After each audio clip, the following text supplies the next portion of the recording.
आपकी स्क्रीन दिख रही है सर।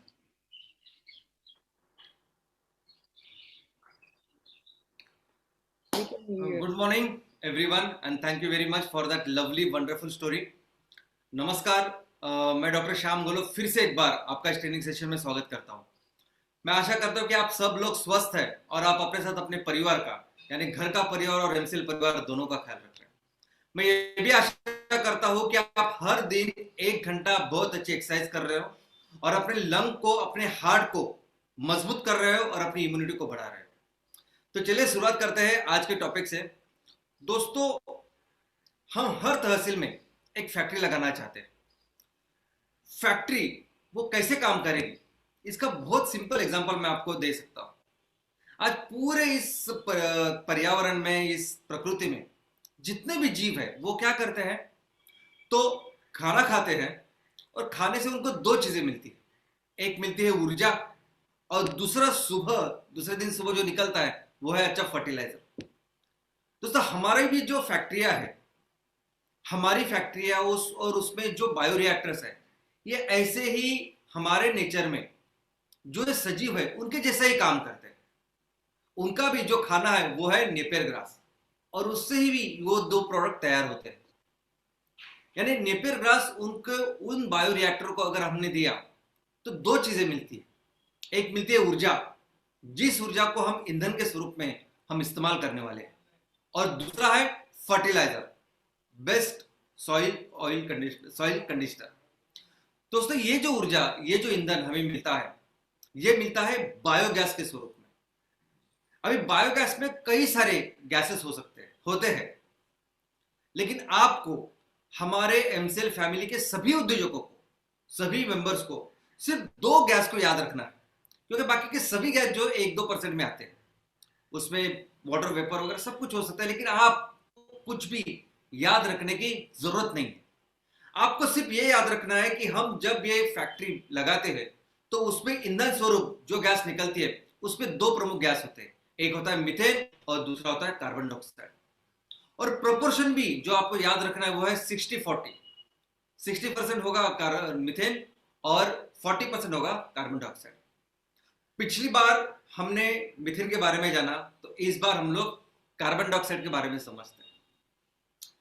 मुझे पता है कार्बन डाइऑक्साइड ये नाम सुन के आपको बहुत ऐसा लगा होगा कि नहीं नहीं, बहुत टेक्निकल, बहुत कुछ डिफिकल्ट, ऐसी कुछ चीज है आज। दूसरा ये भी मुझे पता है कि कितने सारे लोग ऐसे होंगे कि जिन्होंने बचपन के जो स्कूल में पढ़ाया था उसके बाद कभी कार्बन डाइऑक्साइड का नाम ही नहीं सुना होगा। बहुत सारे लोग ऐसे भी हो सकते हैं कि उनको मालूम ही नहीं कि कार्बन डाइऑक्साइड क्या होता है। दोस्तों, मैं आपको इस कार्बन डाइऑक्साइड का विशेषज्ञ या एक्सपर्ट नहीं बनाना चाहता। मैं सिर्फ इतना चाहता हूं कि हमारे सभी उद्योजक, हमारे ग्राम पंचायत के उद्योजक, तहसील के उद्योजक, हमारे सभी चैनल पार्टनर, हमारे सभी महिला बचत गट, हमारे सभी एमपीएस, बायोफ्यूल स्टेट, एमपीओ के हमारे टीम मेंबर्स, हमारे सभी एमपीओ मेंबर्स जो अभी इस पूरे प्रोजेक्ट में स्टेक होल्डर्स हैं, सभी इतनी जानकारी ले ताकि उनको ये समझे कि हम लोग बिजनेस में कर क्या रहे हैं और कार्बन डाइऑक्साइड करके प्रोडक्ट्स का आगे जाके क्या होने वाला है। तो दोस्तों, ये जो कार्बन डाइऑक्साइड है ये हमारी हवा में भी रहता है, लेकिन हवा में कितना होता है, तो 0.03%, इतना कम, इतना छोटा ये कार्बन डाइऑक्साइड हवा में होता है। सबसे ज्यादा नाइट्रोजन और ऑक्सीजन होता है। तो ये आता है कहां से, तो बहुत सारी चीजें होती है जिससे वो आता है। लेकिन उस चीजों में जिस जिस सोर्सेस से ये कार्बन डाइऑक्साइड उस हवा में आता है, उसके दो तरीकों में हम लोग उसको डिवाइड कर सकते हैं। एक वो सोर्स जो प्रकृति का है, जो नेचुरल है और जो करोड़ों सालों से आ रहा है।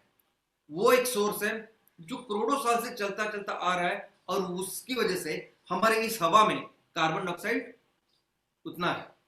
और उसका एक ही सोर्स है, एक ही यानी एक सबसे इंपॉर्टेंट एक सोर्स है, और वो है हमारी ये ब्रीदिंग। हम जो हवा सांस लेते हैं, सभी सजीव सांस लेने के बाद जो सांस छोड़ते हैं उसमें कार्बन डाइऑक्साइड आती है। हम ऑक्सीजन लेते हैं और ऑक्सीजन को यूटिलाइज करके कार्बन डाइऑक्साइड बना के उसको छोड़ देते हैं। तो सबसे ज्यादा सजीव कहां है, पानी में है।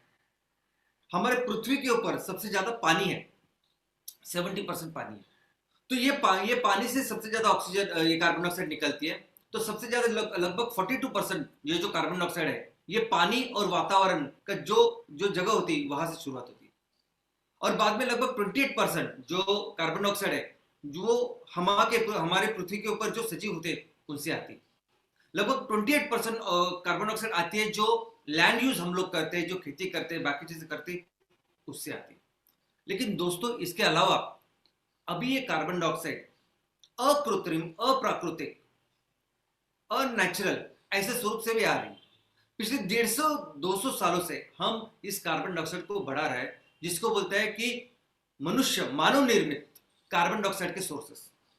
अभी मानव जो कार्बन डाइऑक्साइड को निर्माण कर रहा है और उसके सोर्सेस आप जानेंगे तो नंबर 1 87% ये कार्बन डाइऑक्साइड आता है ये हमारे खनिज ईंधनों की वजह से।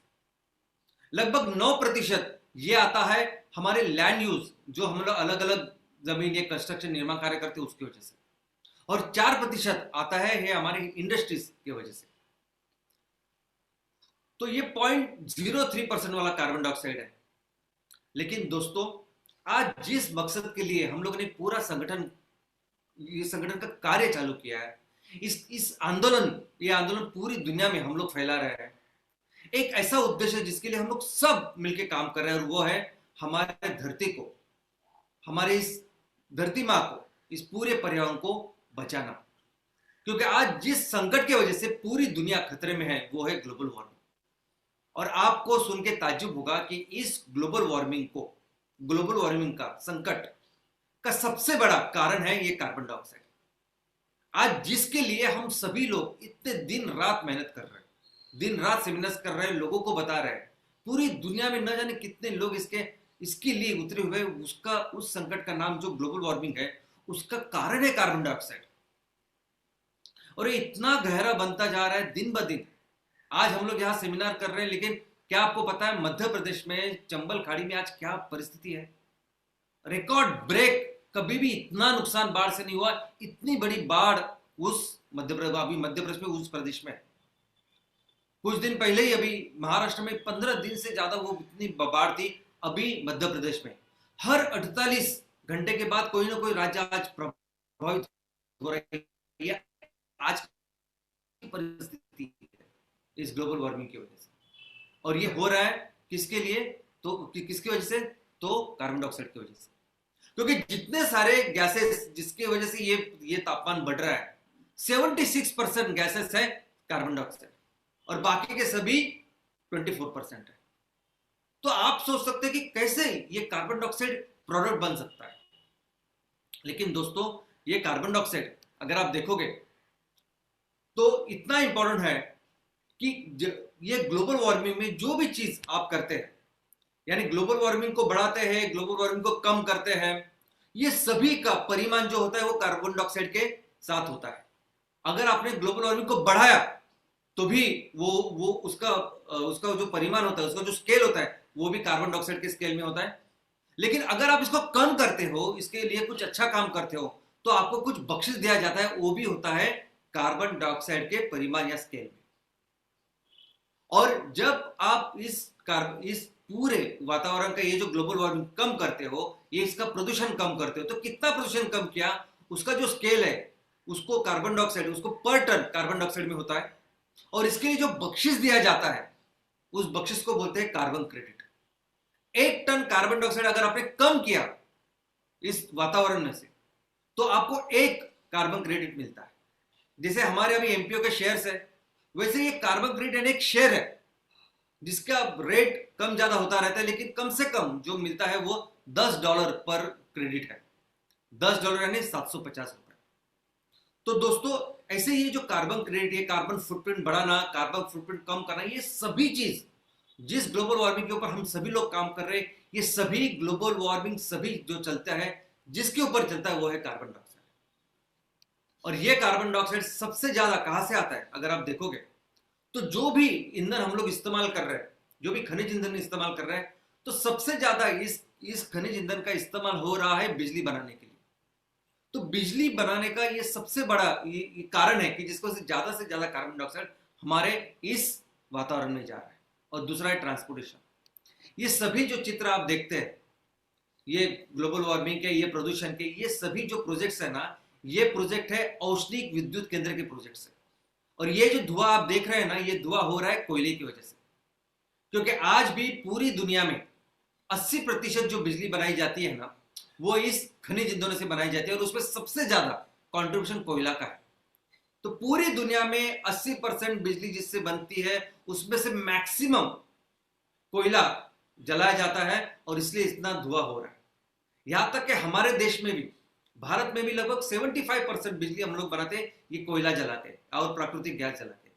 आप कहीं भी हो, अपने आजू बाजू, अपने भारत देश में कहीं भी, कहीं से भी अगर आप इसको सुन रहे हो, आपके आजू बाजू कहीं भी इस औष्णिक निर्मित केंद्र या थर्मल इलेक्ट्रिसिटी जो सेंटर है, उधर अगर आप देखोगे तो ये ऐसे आपको चित्र दिखाई देगा, और पूरी दुनिया में यही हाल है। तो दोस्तों, आप सोच रहे होंगे कि ऐसा कार्बन डाइऑक्साइड जो इतनी बुरी तरह से तबाही कर रहा है, ये कैसे प्रोडक्ट हो सकता है? कैसे जिस कार्बन डाइऑक्साइड की वजह से पूरी दुनिया खतरे में है, तो कैसे ये प्रोडक्ट हो सकता है? तो चलिए देखते हैं। दोस्तों, सबसे पहले तो इस कार्बन डाइऑक्साइड का क्वांटिटी हम लोग देखते हैं। आज हर तहसील में हम कम से कम 100 टन यानी 1 लाख किलो सीएनजी बनाने वाले हैं। तो अगर 90% के हिसाब से भी अगर आप देखोगे, तो 1 लाख किलो में 90,000 किलो इतना मीथेन होने वाला है। तो जब 90,000 किलो मीथेन हर तहसील में मिनिमम हम लोग बनाएंगे, तो कम से कम 40,000 से 50,000 किलो कार्बन डाइऑक्साइड हर तहसील में हर दिन बनने वाली है। तो क्या होगा इस कार्बन डाइऑक्साइड का? तो दोस्तों, ये कार्बन डाइऑक्साइड एक कार्बन का बहुत जबरदस्त ऐसा स्रोत है। दुनिया में कोई भी ऐसी चीज नहीं जिसमें कार्बन नहीं है। मैं हमेशा कहता हूं कि हर चीज से हम लोग ईंधन बना सकते हैं, लेकिन सिर्फ 3 चीज है जिसमें कार्बन नहीं है, उसमें हम लोग ईंधन नहीं बना सकते। जिसमें सिलिकेट मिट्टी, जिसमें कांच और मेटल्स धातु ये हो सकते हैं। बाकी सब कुछ बना है कार्बन से। आप, मैं, हम सब लोग, सभी सजीव बने हैं कार्बन से, सभी ईंधन बने हैं कार्बन से, सब पेट्रोकेमिकल बने हैं कार्बन। ये कार्बन ही है जो पूरी दुनिया का मेन कॉन्स्टिट्यूएंट्स है, और वो कार्बन डाइऑक्साइड से आता है। अगर इस कार्बन डाइऑक्साइड का हम अच्छी तरह से इसका उपयोग करें, तो ये कार्बन डाइऑक्साइड जैसे गैस बनती है ना, वैसे ही हम लोग उसको वैसे भी इस्तेमाल कर सकते हैं, और ये कार्बन डाइऑक्साइड को बहुत सारी प्रक्रिया करके बहुत सारी इंडस्ट्रीज में इसका उपयोग कर सकते हैं। कैसे, देखते हैं। देखो, मुझे भी पता है कि ये जो चार्ट है, ऐसा चार्ट दिखाना पढ़ना मुझे भी कभी अच्छा नहीं लगा, और ना ही मैं आपको इस चार्ट में कुछ बताने वाला हूं। मैं सिंपल चीज आपको करने वाला हूं कि देखिए, अभी हम लोग कैसे कर रहे हैं कि हम अभी पूरे इस खनिज ईंधन को रिप्लेस कर रहे हैं हमारे इस जैव ईंधन के साथ, carbon neutral, carbon negative fuel के साथ, और हम लोग कह रहे हैं कि हम लोग पूरी दुनिया को एक ग्रीन इकोनॉमी की तरफ लेके जाने वाले हैं। वैसा ही कुछ प्रयास इस केमिकल्स के बारे में भी हो रहा है। आज सभी जो केमिकल्स आ रहे हैं ना, वो सभी केमिकल्स, इस पेट्रोकेमिकल्स, इस क्रूड ऑयल से आ रहे हैं। और पूरी दुनिया का ये जो संतुलन है, प्रकृति का संतुलन है, करोड़ों साल से चलता हुआ आ रहा जो संतुलन है, ये संतुलन इस पेट्रोकेमिकल की वजह से पूरी तरह से बिगड़ गया है। ये रबर, ये प्लास्टिक, ये कॉस्मेटिक, सब कुछ इसकी वजह से बिगड़ा है, और उसी की वजह से हम लोग आज देख रहे हैं कि कोरोना हमारे यहाँ है। दोस्तों, तो पूरी दुनिया में अब एक पहल है कि इस पूरे पेट्रोकेमिकल्स को रिप्लेस करके हम लोग ऐसे ग्रीन केमिस्ट्री लेके आए कि जिसमें सब कुछ, ये सभी जो केमिकल्स हम लोग यूज कर रहे हैं, वो रिसाइकलेबल हो, वो अच्छे हो, और जिससे हम लोग इस प्रकृति का संतुलन रखें। इसको कहते हैं ग्रीन केमिस्ट्री। और इस ग्रीन केमिस्ट्री में सबसे अहम भूमिका आने वाले दिनों में अगर किसी का होगा, तो वो है कार्बन डाइऑक्साइड। इस कार्बन डाइऑक्साइड को हम लोग ऐसे ही सिलेंडर करके बेच सकते हैं। सिलेंडर में आपने गैस, उसको लिक्विड बनाया, डाला, और कई सारी इंडस्ट्रीज में दिया। तो कौन सी इंडस्ट्री में आज हम लोग इसको बेच सकते हैं? तो देखिए, सबसे ज्यादा आज की तारीख में कार्बन डाइऑक्साइड का जो खपत हो रही है, जो इस्तेमाल हो रहा है, जो सेल हो रहा है, वो है ऑयल एंड गैस इंडस्ट्री। दोस्तों, ऑयल एंड गैस इंडस्ट्री में हमें पता है कि कुएं होते हैं, कुआं होता है, और कुएं से फिर हम लोग तेल और गैस निकालते हैं। अभी कई सारे ऐसे कुएं हैं कि जिनका तेल अभी बहुत कम हो चुका है। तो अगर इस जो तेल थोड़ा सा बचा है, उसको किस तरह से हम लोग ऊपर लेके आए, तो इसके लिए उपयोग होता है इस कार्बन डाइऑक्साइड। कैसे होता है कि जहां आप कुआं जो आपका तेल का कुआं होता है, उसके आजू बाजू वो कुएं करके वहां से कार्बन डाइऑक्साइड छोड़ता है। और जैसे वो कार्बन डाइऑक्साइड छोड़ता है, वो कार्बन डाइऑक्साइड क्या करता है, सभी ऑयल का जो रिजर्व होता है उसको पुश करता है, और फिर आपको कुएं से ज्यादा तेल मिलता है। इसको कहते हैं एनहांस्ड ऑयल रिकवरी, EOR। इसके लिए सबसे ज्यादा आज की तारीख में कार्बन डाइऑक्साइड का इस्तेमाल हो रहा है। और सबसे ज्यादा, जैसे कहा कि सबसे ज्यादा लागत इन्वेस्टमेंट होने वाली इंडस्ट्री भी ऑयल एंड गैस ही है, तो सबसे अच्छी रेट या जो पैसे या रिन्यूमरेशन इस इंडस्ट्री से इस कार्बन डाइऑक्साइड को मिलता है। दूसरा, आज की तारीख में सबसे ज्यादा कार्बन डाइऑक्साइड जिसका इस्तेमाल होता है वो है फूड इंडस्ट्री। फूड इंडस्ट्री में नंबर 1 है कार्बोनेटेड ड्रिंक्स। दोस्तों, सभी कोल्ड ड्रिंक्स जिसमें वो कार्बन डाइऑक्साइड होता है, जिसमें वो बबल्स आते हैं, तो ये सभी कोल्ड ड्रिंक्स, ये बियर, ये वाइन, इसको बनाने में कंपलसरी कार्बन डाइऑक्साइड लगता है, और आज बहुत बड़ी मात्रा में ये इसको इस्तेमाल करते हैं। दूसरा, ये हमारा जो अनाज है, हमारे जो फल है, हमारी जो सब्जियां है, अगर इसको हमें स्टोर करना है अच्छी तरीके से और बहुत देर तक, तो उसके लिए भी कार्बन डाइऑक्साइड का बहुत अच्छा इस्तेमाल होता है। क्योंकि अगर जिस रूम में ये रखा है, उस रूम में अगर हम लोग कार्बन डाइऑक्साइड डालें, तो ये कैसे खराब होती है, ये सब सब्जियां और हमारी सब कुछ सब्जियां और धान, तो ये होती है जीव जंतु से। तो ये जीव जंतु, कोई भी जीव जंतु दुनिया में, तो उसको तैयार होने के लिए और उसको मल्टीप्लिकेशन होने के लिए लगता है ऑक्सीजन। लेकिन जब भी आप कार्बन डाइऑक्साइड उस पर डालते हो, तो ये उनको ऑक्सीजन मिलता नहीं है, और कोई भी जीव जंतु की उत्पत्ति नहीं होती, ये कोई भी चीज खराब नहीं होती। और सबसे अच्छी बात यह है कि कार्बन डाइऑक्साइड का इस्तेमाल करने के बाद आपका ये जो अनाज है, आपके ये जो सब्जियां या फल है, इसमें कोई भी तरह का इसका विपरीत परिणाम नहीं होता, ना टेस्ट में होता है, ना उसके कॉन्स्टिट्यूशन में होता है। दोस्तों, कोई भी इस फूड या कोई भी ऐसी चीज कितनी अच्छी है, ये देखने के लिए भी कार्बन डाइऑक्साइड का इस्तेमाल होता है। क्योंकि मैंने जैसे कहा कि कोई भी चीज जैसे खराब होने लगती है, इसका मतलब वहां वो माइक्रो ऑर्गेनिजम्स बढ़ने लगते हैं, और जब भी वो काम करते हैं तब अपना ऑक्सीजन इस्तेमाल करके कार्बन डाइऑक्साइड छोड़ते हैं। तो उसमें कितना कार्बन डाइऑक्साइड तैयार हो रहा है, कितना कार्बन मोनोऑक्साइड तैयार हो रहा है, वो देख के आपकी फूड क्वालिटी कितनी है वो चेक होती है, उसमें उसकी जरूरत है।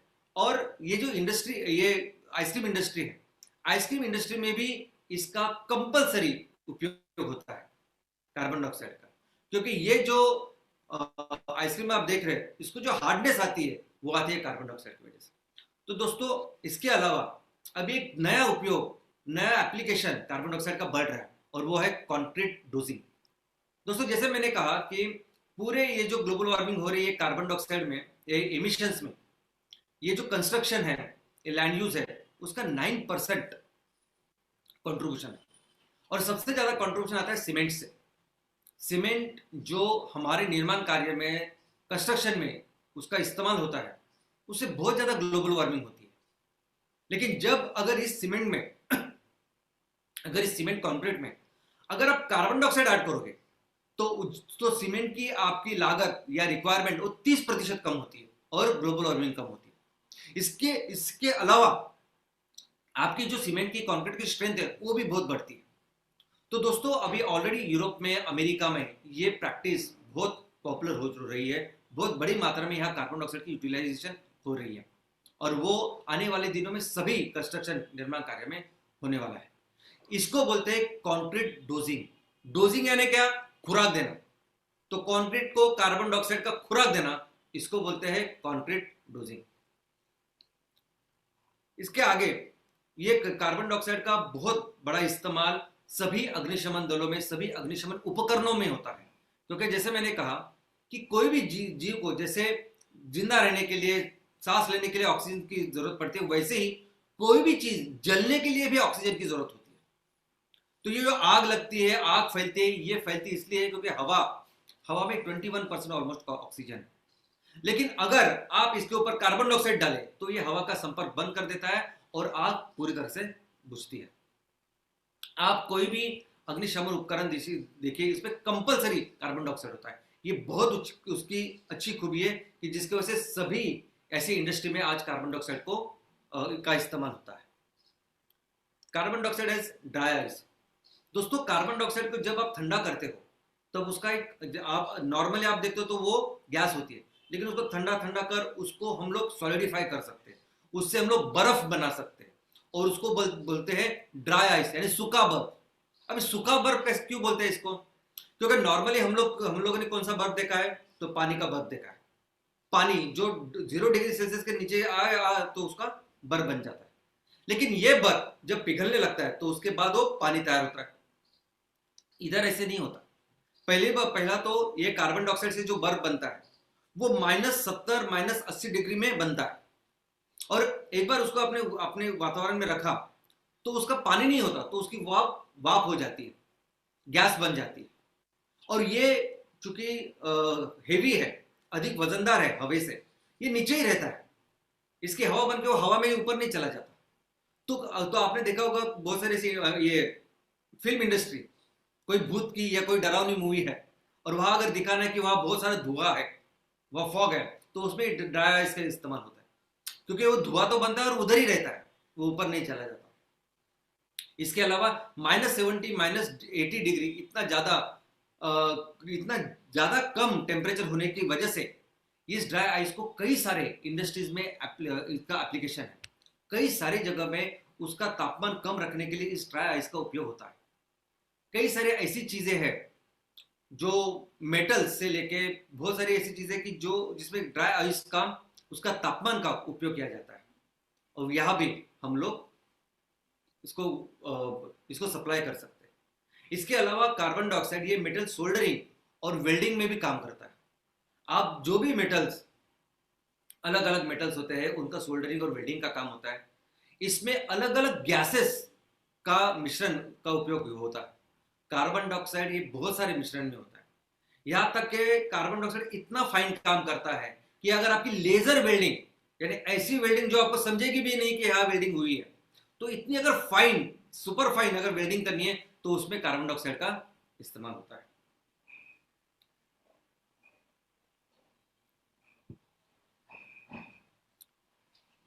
दोस्तों, कार्बन फार्मिंग हमारे भारत जैसे बाकी की जगह पे खेती नहीं है, लेकिन वो समझते हैं कि अगर हमें इस दुनिया का कार्बन डाइऑक्साइड कम करना है, ये ग्लोबल वार्मिंग को कम करना है, तो सबसे बड़ी मशीन, सबसे जबरदस्त मशीन जो कुदरत ने बनाई है वो है पेड़।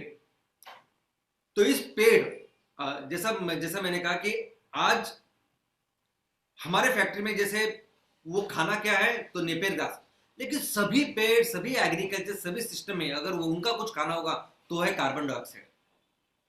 यानी जिस कार्बन डाइऑक्साइड हमें जो इतनी तकलीफ दे रहा है, वही कार्बन डाइऑक्साइड को अगर सही जगह पे आप इस्तेमाल करें तो वो बहुत बड़ी मात्रा में आपका बहुत काम भी आ सकता है।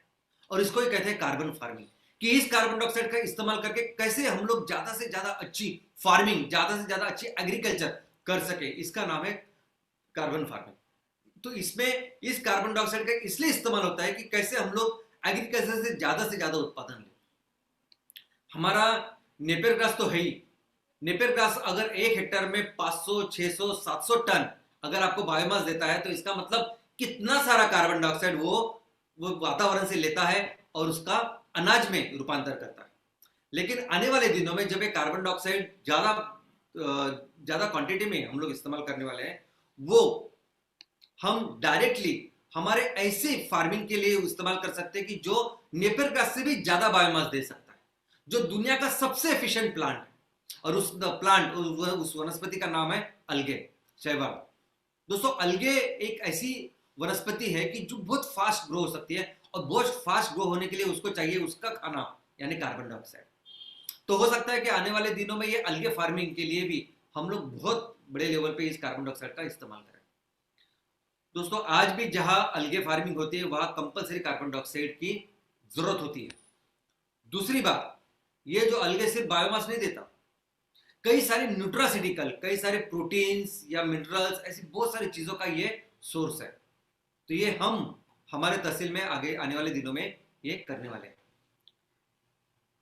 लेकिन दोस्तों, इसके अलावा ये जो कार्बन डाइऑक्साइड है, इसका बहुत इंपॉर्टेंट यूज आने वाले दिनों में होने वाला है। आप सोच नहीं सकते, जिस पेट्रोकेमिकल के बारे में हम लोग हमेशा बात करते हैं और हम लोग हमेशा बोलते हैं कि हमारा जो उद्देश्य है इस पेट्रोकेमिकल प्रोडक्ट्स को रिप्लेस करना, ऐसे प्रोडक्ट के साथ जो धरती का ख्याल रखे, इस पर्यावरण का ख्याल रखे, ये इस काम में बहुत अहम भूमिका आने वाले दिनों में होने वाली है कार्बन डाइऑक्साइड की। कार्बन डाइऑक्साइड पॉलीमर इंडस्ट्री में बहुत उपयुक्त होने वाला है। कैसे?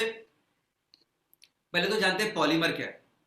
तो आज समझे, ये सभी जो पेट्रोकेमिकल, ये जो रबर, ये जो प्लास्टिक, ये सब कुछ जो है ना पेट्रोकेमिकल्स आता है, इसको पॉलीमर बोलते हैं। बिकॉज इसका एक एक मॉलिक्यूल बहुत सारे एक सिंगल सिंगल मॉलिक्यूल से बनता है।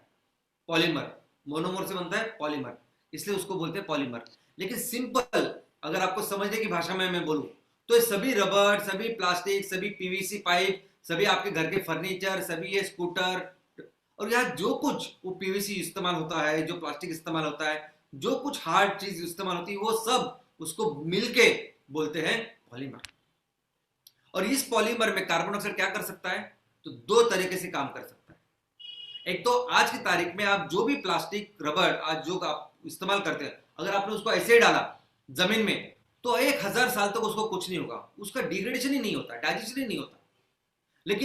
लेकिन जहां ये तैयार होता है उस फैक्ट्री में अगर आप कार्बन डाइऑक्साइड लेके उसका निर्माण करोगे तो कार्बन डाइऑक्साइड क्या करता है, ये जो प्लास्टिक रबर तैयार होता है ना उसके अंदर जाके बैठता है। तो जो चीज अदरवाइज 1000 सालों तक डिग्रेड नहीं होती वो इमीडिएटली डिग्रेड हो सकती है। तो कितना बड़ा ये पूरे प्लास्टिक, ये पूरा जो आज जो हम लोग देख रहे हैं, ये पूरा हम लोग इसको इस तरीके से कन्वर्ट कर सकते हैं कि जो सस्टेनेबल बन जाए, जिसको आराम से हम लोग कन्वर्ट, डिग्रेडेशन, डाइजेशन कर पाए। और इसको बोलते हैं सस्टेनेबल केमिकल्स। यानी आज के सभी केमिकल्स, आज के सभी पेट्रोकेमिकल प्रोडक्ट्स को सस्टेनेबल प्रोडक्ट्स बनाने में बहुत अहम भूमिका हो सकती है कार्बन डाइऑक्साइड। लेकिन इसके आगे जाके ऐसी चीज जो कार्बन डाइऑक्साइड कर सकता है वो ये है कि ये जो हम लोग अभी आज पेट्रोकेमिकल के प्रोडक्ट्स बना रहे हैं, इसका सभी रॉ मटेरियल कहां से आता है? क्रूड ऑयल से आता है। क्रूड ऑयल से ये सब कुछ बनता है। लेकिन क्रूड ऑयल को पूरी तरह से हटा के क्रूड ऑयल के जगह पे हम लोग किसान जो तैयार कर सकते हैं, जो हमारे खेतों से आ सकता है, ऐसी चीजों को लेके और कार्बन डाइऑक्साइड को लेके हम पेट्रोकेमिकल्स बना सकते हैं। दोस्तों, ये bio plastic, bio rubber, bio packaging, bio chemicals, bio furniture, ये सब कुछ हो सकता है जो 100% डाइजेस्टेबल होगा, 100% बायोडिग्रेडेबल होगा और इसकी वजह से कोई भी पर्यावरण की हानि नहीं होगी। तो सोचिए, जो सपना हम लोग देख रहे हैं कि 100% इस पेट्रोकेमिकल्स को रिप्लेस करने का, वो कार्बन डाइऑक्साइड कर सकती है। ये पूरे अल्टरनेट प्रोडक्ट्स को हम लोग पूरी तरह से रिप्लेस करने का जो पोटेंशियल है वो आज इस कार्बन डाइऑक्साइड में है। अगला सबसे इंपॉर्टेंट चीज, यानी कार्बन डाइऑक्साइड से मिथेनॉल तैयार होता है। आप बोलेंगे मिथेनॉल क्या है? क्या फर्क, क्या होता है, क्या है मिथेनॉल, क्या हो, क्या बन सकता है मिथेनॉल करके, क्या होने वाला है, क्या फायदा उसका? तो दोस्तों, ये जो इंडस्ट्री आप देख रहे हैं ना, ये जो फैक्ट्री आप देख रहे हैं, ये आपको रिफाइनरी लगेगी। ये रिफाइनरी नहीं है, ये मिथेनॉल तैयार करने की फैक्ट्री है। और सिर्फ एक नहीं है, ऐसे कई सारी फैक्ट्री है पूरी दुनिया में। यह है मिथेनॉल। मिथेनॉल ये अल्कोहल है, इतने सारे जगह में उसके एप्लीकेशन है कि आप सोच नहीं सकते। ये मिथेनॉल से डायरेक्ट हम लोग बायोडीजल बना सकते हैं जो 100% डीजल को रिप्लेस कर सकता है। यानी एक बार कार्बन डाइऑक्साइड से हमने मिथेनॉल बनाया तो 100% सभी डीजल की गाड़ियां इस पे चल सकती है, बायोडीजल के ऊपर। आज की जो ईंधन है उस पर भी इसको ब्लेंडेड हम लोग फ्यूल कर सकते हैं। जहाज में उपयोग कर सकते हैं, फर्टिलाइजर, प्लास्टिक्स, फार्मास्यूटिकल प्रोडक्ट्स और ये टीवी के स्क्रीन वगैरह, ये सभी जगह पे इस मिथेनॉल का इस्तेमाल होता है। मैं आपको दिखाता हूं कि मिथेनॉल क्या है। ये जो चित्र आप देख रहे हैं ना, इस चित्र में जो कोई सब कुछ आप देख रहे हैं वो सब कुछ मिथेनॉल से तैयार हो सकता है। ये टेक्सटाइल ट्रीटमेंट, ये मैट्रेसेस, ये रूफिंग, ये डेकोरेटिव लैमिनेट्स, ये रबर, ये डोर स्किन्स, ये पेस्टिसाइड्स, फर्टिलाइजर, डिसइंफेक्टेंट्स, ये मैग्नेटिक फिल्म, ये फ्रैग्रेंस सॉल्वेंट्स, ये डोर इंसुलेशन, ये सब कुछ मिथेनॉल, जो भी आज चीज आप इस चित्र में देख रहे हैं ना, वो सभी हम मिथेनॉल से तैयार कर सकते हैं। यह है मिथेनॉल। यहां तक कि पेंट्स, जो कलर आपने मारा है वो पेंट भी आज हमारे मिथेनॉल से तैयार हो सकता है, जो तैयार हो सकता है कार्बन डाइऑक्साइड से। दोस्तों, पूरी दुनिया में अब ये कार्बन डाइऑक्साइड, पहले तो ये मिथेनॉल दूसरे सोर्सेज से करते हैं।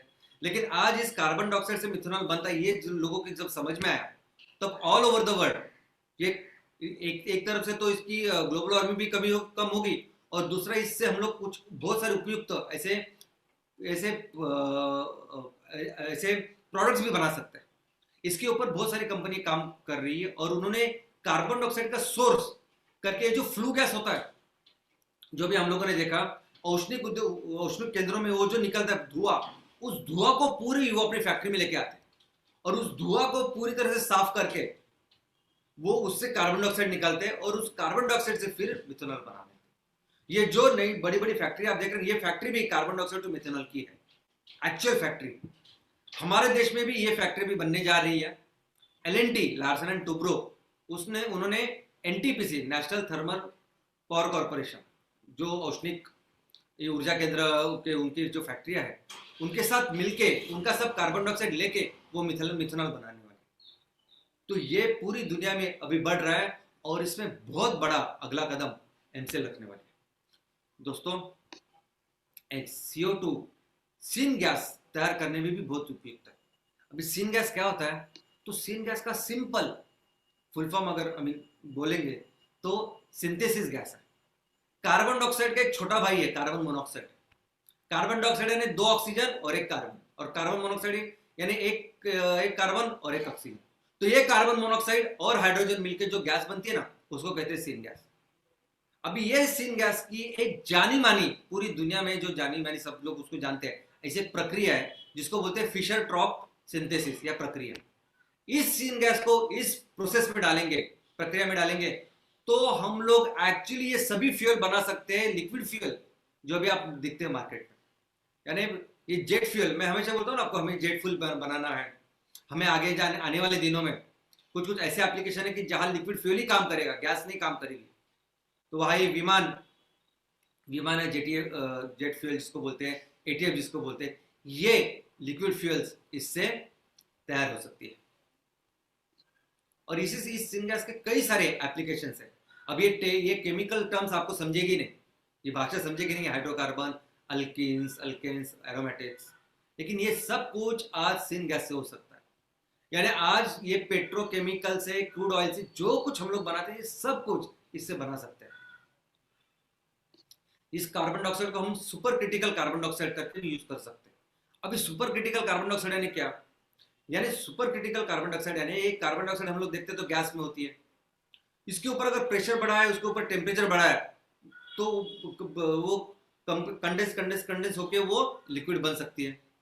लेकिन इसके आगे भी जाके एक स्टेज होती है कि जहां कार्बन डाइऑक्साइड में गैस के भी कैरेक्टरिस्टिक होते हैं, और वो लिक्विड जैसे भी बिहेव करता है। दोनों लिक्विड और गैस दोनों के कैरेक्टरिस्टिक उसमें होते हैं, दोनों जैसे बिहेव करता है। और ये जो स्पेशल उसकी अवस्था है, उससे बहुत काम होते हैं फैक्ट्री में। सबसे पहले तो हमारे यहाँ अगर कोई ऑर्गेनिक कंपाउंड्स है, एक ऐसे बहुत मिक्सचर में, उसको निकाल सकते हैं, उसको सॉल्यूट करके काम करता है।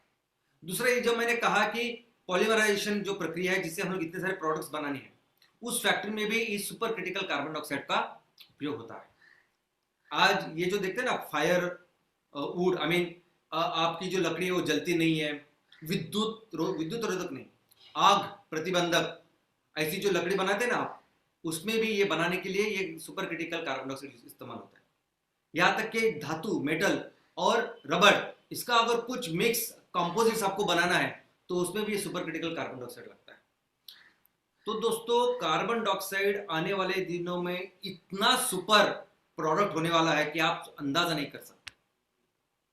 ये जो पूरी इंडस्ट्री जिसकी बात हम लोग कर रहे हैं, ये पूरी पेट्रोकेमिकल इंडस्ट्री, इसमें जो रबड़ की इंडस्ट्री, इसको पेंट की इंडस्ट्री, फर्टिलाइजर्स की, ये सभी चीज आज कार्बन डाइऑक्साइड को लेके हम लोग रिप्लेस कर सकते हैं ऐसे हमारे प्रोडक्ट के साथ, कि जो इसको रिप्लेस भी करेंगे और धरती का, इस प्रकृति का ख्याल भी रखेंगे। इसके आगे एक छोटा सा मैं आपको टॉपिक बोलने वाला, सिर्फ 2 मिनट में, और उसका नाम है हाइड्रोजन एज ए फ्यूल। दोस्तों, हम हमारे एमसीएल में कभी भी हाइड्रोजन को फ्यूल करके नहीं बेचने वाले। हाइड्रोजन हमारे लिए वैसे हम लोग फ्यूल करके उसको तैयार नहीं करेंगे और ना उसको बेचेंगे। लेकिन मैं क्यों इसके बारे में आपको बताना चाहता हूँ, क्योंकि आपने देखा होगा कि कई सारे जगह पे हाइड्रोजन फ्यूल करके इंफॉर्मेशन आती है, व्हाट्सएप पे आता है, बहुत सारी इंफॉर्मेशन आती है। आपने यहाँ भी न्यूज़ में भी देखा होगा कि कई सारे देशों में कई सारी कंपनियां हैं जो हाइड्रोजन फ्यूल के ऊपर काम कर रही है। आजकल गाड़ियां चलती है हाइड्रोजन के ऊपर, बसें चल रही है हाइड्रोजन के ऊपर, कंपनियां बहुत सारा पैसा लगा रही है हाइड्रोजन के ऊपर। तो क्या है ये हाइड्रोजन, बस वही बताने के लिए मैं आपको ये टॉपिक मैंने लिया है। नहीं तो ये बताने के लिए एक पूरा अलग सेशन ही लेना पड़ेगा जो हम लेंगे। तो चलिए ये समझने के लिए पहले ये समझते हैं न्यूक्लियर बॉम्ब। दोस्तों आपको पता है न्यूक्लियर बॉम्ब क्या है? आपको पता है एटम बॉम्ब क्या है? क्या आपको पता है दूसरा विश्व युद्ध जो बंद हुआ, स्टॉप हुआ, वो हुआ ये न्यूक्लियर बॉम्ब की वजह से। ये न्यूक्लियर बॉम्ब जो अमेरिका ने जापान के ऊपर डाले, दो शहर हिरोशिमा नागासाकी के ऊपर, ये दो बॉम्ब जब उन्होंने डाले अमेरिका ने, इस तरह से विनाश हुआ। ये इतना महाप्रलयकारी बॉम्ब है कि उसको देख पूरी दुनिया ने युद्ध बंद कर दिया।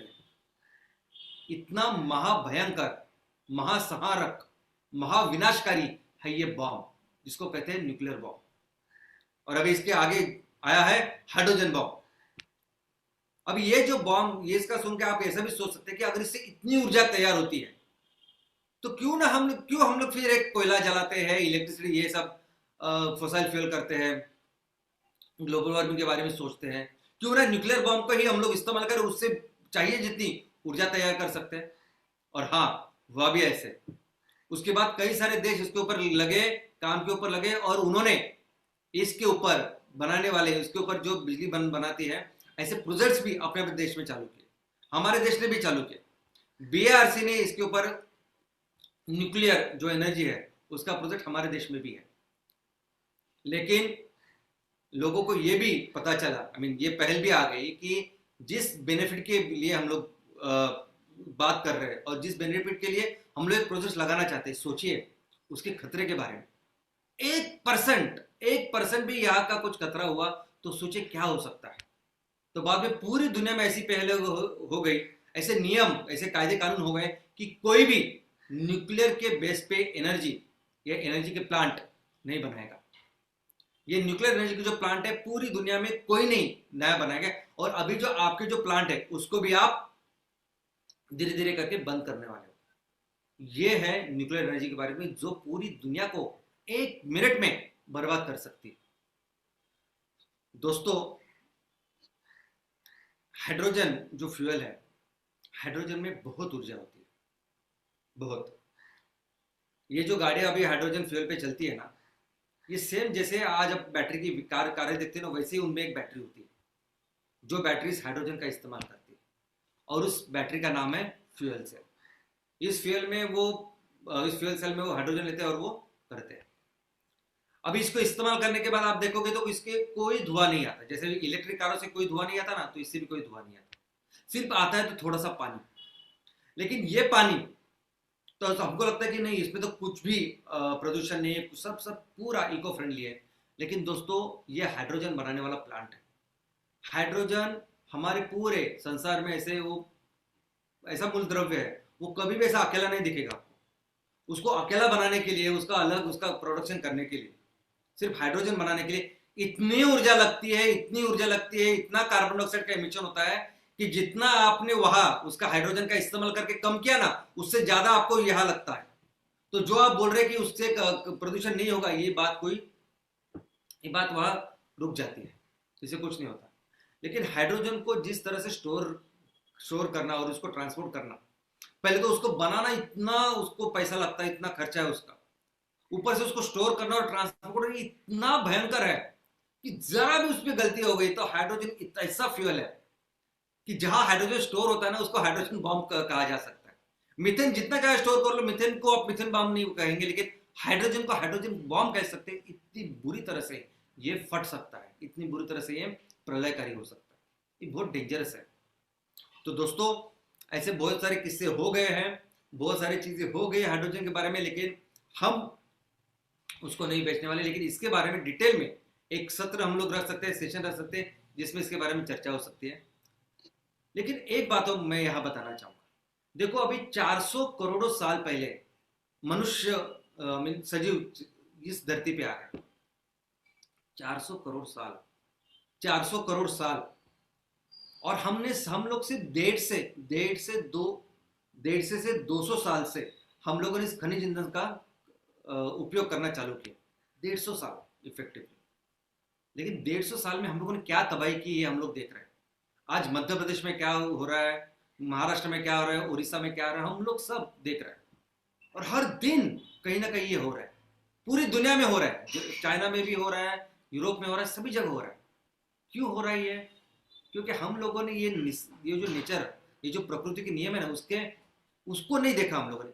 ये अलग ही अपना निकाला, जो भी पूरी तरह से बर्बाद कर रहा है। लेकिन अगर आप सोचिए कि हम लोग ने ऐसे ही चालू रखा तो सिर्फ 50 साल आगे क्या हो सकता है। लेकिन अगर हमें आगे के 50 नहीं, आगे के 5,000 साल, 50,000 साल, 5 लाख साल अगर हमें जिंदा अगर आराम से रहना है, तो हमें प्रकृति के नियमों पे आधारित काम करना पड़ेगा। वो सस्टेनेबिलिटी देखनी पड़ेगी। और वो सस्टेनेबिलिटी क्या है? तो हमेशा प्रकृति हमें दिखाती है, बताती है कि इतने सालों से, करोड़ों सालों से वो प्रकृति में हम कैसे ऊर्जा और बाकी सब कुछ चीजें प्राप्त कर रहे हैं। और उसका एक ही तरीका है दोस्तों, उसका एक ही तरीका है, वो है हमारी खेती। इसके अलावा दूसरा कोई तरीका नहीं। अगर हमें सस्टेनेबल जीना और जितना चाहिए ना, हमें जितनी ऊर्जा, जितना है वो सब कुछ हमारी ये धरती माँ, ये प्रकृति प्रदान कर सकती, इतना है। और वही तरीका है, वही हजारों लाखों सालों से एग्रीकल्चर ही चलती आ रही है। और वो आने वाले दिनों में वो पूरी दुनिया को सस्टेनेबिलिटी का रास्ता दिखाने वाली है। और ये हमारा खुश नसीब है कि इस माँ ने, इस प्रकृति ने हमें इतना कुछ दिया। भारत में जितनी एग्रीकल्चर हो सकती है वहां पूरी दुनिया में कहीं नहीं हो सकती। तो आने वाले दिन में हम लोग इतना बड़ा काम पूरी दुनिया के लिए कर सकते हैं। तो इसलिए हमें पूरा इस एग्रीकल्चर के लिए काम करना है। और एक हमारा जो राजा है, बस उसको मजबूत करना है। एक बार उसको मजबूत किया तो वो पूरी दुनिया का ख्याल रखेगा, हमारे पूरे देश का ख्याल रखेगा। और वो राजा है ये किसान। मिलके इस किसान के हाथ मजबूत करते हैं, वो सब कुछ करते हैं जो जरूरत है, फिर से हमारे देश को सुजलाम सुफलाम करते हैं। धन्यवाद। Thank you.